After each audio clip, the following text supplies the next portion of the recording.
El principal hallazgo de nuestro estudio es que la lotería genética, es decir, cuánto influyen nuestros genes en nuestra vida, depende del contexto socioeconómico y educativo en el que una persona crece. En nuestro caso vemos que en Inglaterra, en 1944, se implementó una reforma educativa que extendió la educación obligatoria en un año y garantizó la gratuidad de toda la educación secundaria.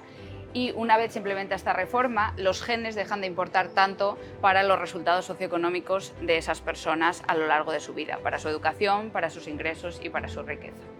Aquellos con índices poligénicos altos ya se mantenían en la educación antes de esta reforma. Era más probable que llegasen a la universidad o incluso a estados de posgrado. Mientras que aquellos estudiantes que tenían un índice poligénico más bajo son probablemente los que se benefician de este descenso en la selectividad de un sistema, es decir, en hacer el sistema más heterogéneo y más democrático para todos los estudiantes. Creemos que el hecho de que no encontremos una reducción en cuanto importa el nivel socioeconómico de los estudiantes y que este no cambie antes y después de la reforma, lo que sugiere es que hay elementos que se transmiten a través de la familia que una reforma no es capaz de cambiar. Es decir, los estudiantes de familias con más recursos es más probable que vayan a actividades extraescolares, que vayan a colegios de mejor calidad, que tengan acceso a otros recursos, y todo esto una reforma no es capaz de cambiarlo.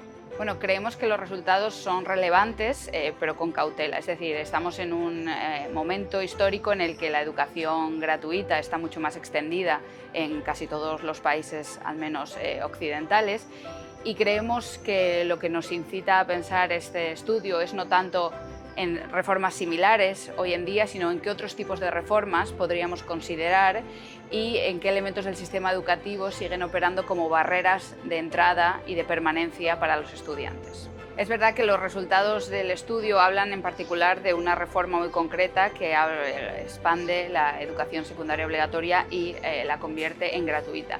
Pero sí que pensamos que reformas que hablen o que estén centradas en la calidad del sistema educativo podrían tener un efecto parecido en la relación entre los genes y los resultados socioeconómicos. Por ejemplo, reformas que se centren en la calidad del currículo o que garanticen un acceso más egalitario, por ejemplo, garantizando que la educación preinfantil sea gratuita. Esperaríamos un efecto parecido.